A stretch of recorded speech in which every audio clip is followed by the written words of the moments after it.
Assalamualaikum warahmatullahi wabarakatuh. Kami dari kelompok 7 akan menjelaskan tentang judul kami yaitu sistem keran air berbasis otomatis IoT. Yang di sini terdapat anggota kelompok 7 yang pertama di Puasa Reja, Muhammad Ridho Syahroza, Muhammad Restara Dewa, dan Prawira Yuda. Di sini latar belakangnya yang pertama kebutuhan sistem air keran berbasis IoT muncul untuk meningkatkan efisiensi, kenyamanan, dan kebersihan dalam penggunaan air minum. Keran ini memanfaatkan teknologi atau IoT. Yang kedua, masalah sistem air keran berbasis IoT. Yang pertama, konsumsi energi. Sistem ini biasanya membutuhkan sumber daya listrik atau baterai untuk operasional yang menambah biaya. Yang kedua, kerumitan teknologi, yaitu pemeliharaan atau perbaikan memerlukan pengetahuan teknis yang mungkin sulit bagi pengguna awam. Yang ketiga, ada efisiensi. Di sini penggunaannya terletak pada kemampuan untuk mengoptimalkan konsumsi air, mengurangi pemborosan. Di sini ada tujuan. Yang pertama, meningkatkan efisiensi, kenyamanan, dan kebersihan dengan mengotomisasi aliran air berdasarkan sensor, mengurangi pemborosan air, serta memantau penggunaan secara real-time melalui konektivitas internet. Yang kedua, untuk mengukur jarak atau level air secara akurat, sehingga keran dapat terbuka atau tertutup secara otomatis berdasarkan kebutuhan. Yang ketiga, mengintegrasikan teknologi canggih untuk modernisasi fasilitas air minum di rumah, kantor, atau tempat umum. Selanjutnya ada manfaat. Yang pertama, dengan pengaturan otomatis, penggunaan air dan energi dapat dioptimalkan yang mengarah pada penghematan biaya operasional. Yang kedua, pengguna tidak perlu menyentuh keran sehingga mengurangi risiko penyebaran kuman dan bakteri. Yang ketiga, sistem otomatis ini memudahkan pengguna dalam mengakses air dengan lebih praktis dan tanpa perlu interaksi manual. Di sini terdapat studi kasus penyebaran kuman akibat sentuhan pada keran. Dan yang kedua, biaya pemasangan awal cenderung lebih mahal dibandingkan sistem keran manual. Yang ketiga, jika sensor atau komponen lainnya mengalami kerusakan, fungsi keran otomatis bisa terganggu. Dan di sini kami juga dapat studi kasus. Jadi kami juga mengalami kesulitan di keran air galonnya, di mana keran airnya tersebut terlalu keras sehingga servo tidak sanggup membuka keran itu. Jadi kami terpaksa mengeluarkan per dalam kerannya sehingga keran tersebut bisa diangkat oleh mikroservo kami. Selanjutnya, komponen. Pertama ada sensor ultrasonik.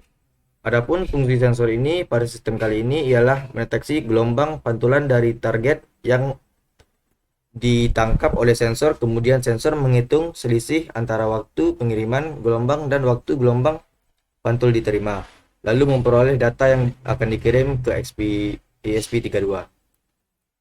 Yang kedua ada sensor water flow. Fungsinya kali ini adalah untuk mendeteksi banyaknya massa atau debit air yang telah dikeluarkan oleh keran air tersebut yang nantinya diinput ke ESP32 untuk menghasilkan data yang bisa dibagikan kepada user.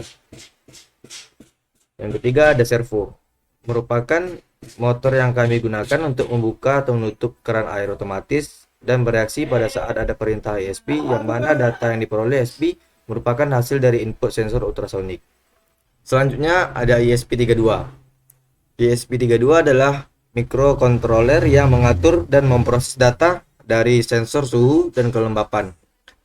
Berdasarkan data tersebut, ESP32 mengambil keputusan apakah pompa air perlu dihidupkan atau tidak, dan juga mengirim notifikasi ke pengguna. ESP32 juga memiliki konektivitas Wi-Fi yang memungkinkan sistem terhubung ke internet untuk mengontrolnya melalui website atau aplikasi. Yang kelima ada kabel jumper. Kabel jumper digunakan untuk menghubungkan komponen elektronik di breadboard atau model lain tanpa solder, memudahkan pengujian dan perakitan rangkaian. Kabel jumper adalah kabel fleksibel yang digunakan untuk menghubungkan komponen elektronik, terutama di breadboard tanpa solder. Yang terakhir ada breadboard. Ini berfungsi untuk merancang, menguji, dan memodifikasi prototipe perangkat IoT tanpa solder. Ini mempermudah penyusunan rangkaian pengujian dan debugging berbagai komponen seperti sensor, modul komunikasi, dan microcontroller. Selanjutnya akan dijelaskan oleh teman saya. Assalamualaikum warahmatullahi wabarakatuh. Perkenalkan, saya Muhammad Astadewa dari kelompok 7. Saya akan menjelaskan skematik dari rancangan yang kami buat.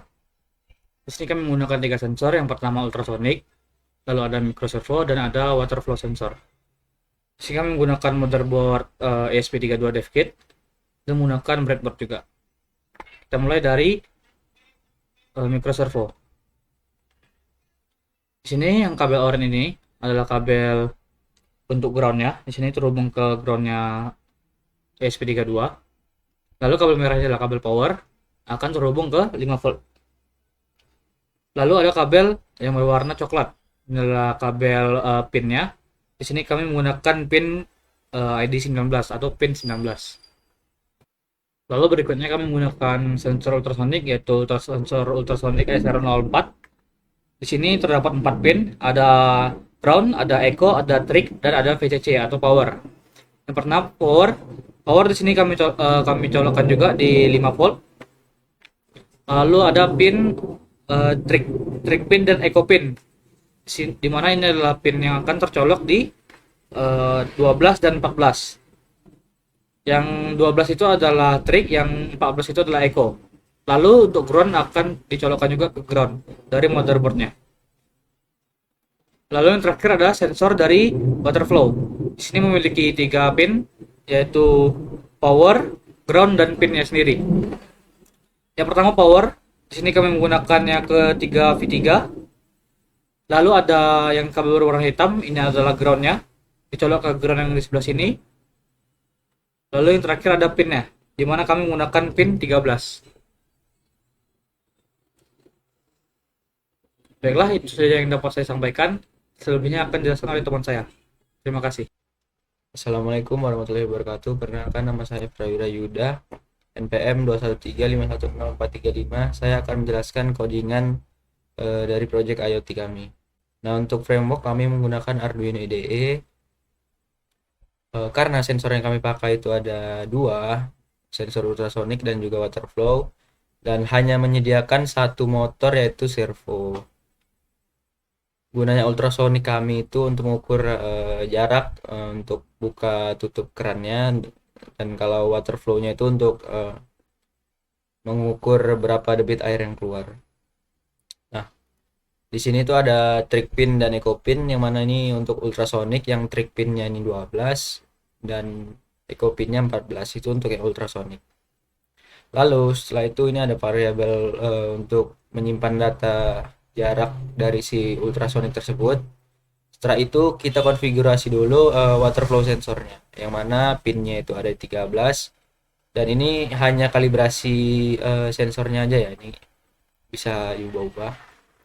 Dan untuk pinnya ini sebenarnya juga bisa diubah. Untuk yang lainnya, karena di sensor water flow kami ada 3 kabel, ya salah satunya ini terserah di mana aja, dan yang 2 lagi itu di dayanya. Nah, ini variabel untuk menyimpan hasil data dari water flow.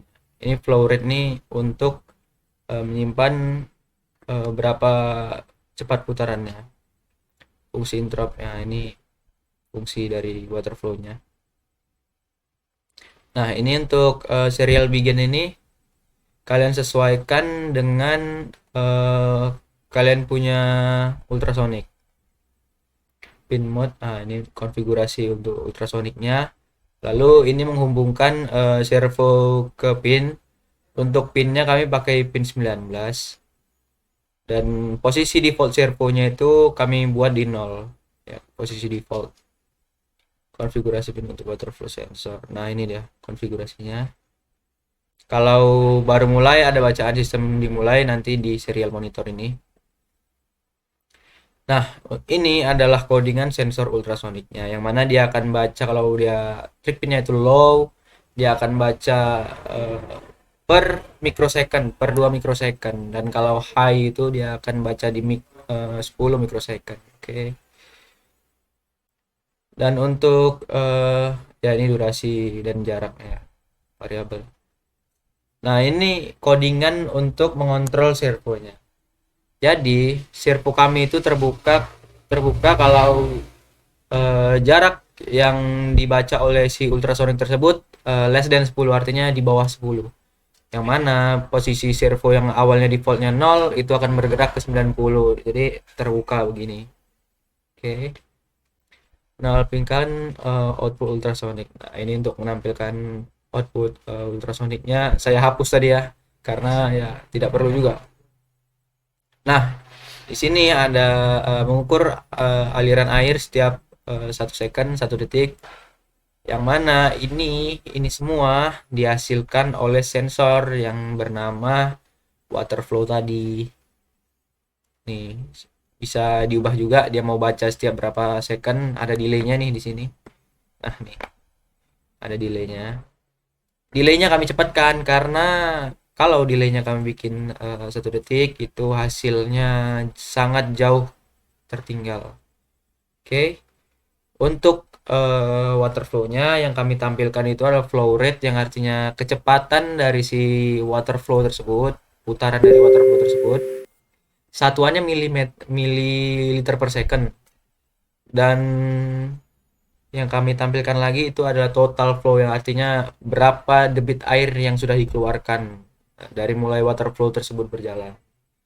Nah, ini untuk merisetnya. Dan mungkin sekian yang bisa saya jelaskan dari codingan project IoT kami. Kurang dan lebihnya saya mohon maaf. Assalamualaikum warahmatullahi wabarakatuh. Kami dari kelompok 7 ingin mengampilkan hasil simulasi IoT air kran berbasis IoT kami. Langsung coba.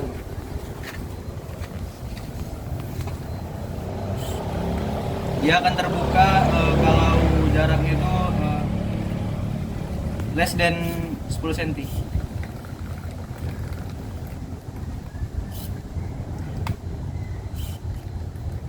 Oke, benar. Sini. Jadi di sini seperti yang kalian lihat, ini adalah sensor water flow, yang mana hasil dari data yang dihasilkan oleh sensor water flow itu akan tampil di serial monitor untuk menghitung berapa banyak mili air yang keluar, debit air, dan juga total flow rate-nya atau total putarannya. Nah, seperti ini. Nah, itu kan lagi dibuka nih. Tuh, dia muncul sini. Nah, data ini yang akan kami tampilkan nanti di web nanti. Baiklah, sekian dari hasil simulasi kami. Jadi kurang kali mohon maaf. Assalamualaikum warahmatullahi wabarakatuh.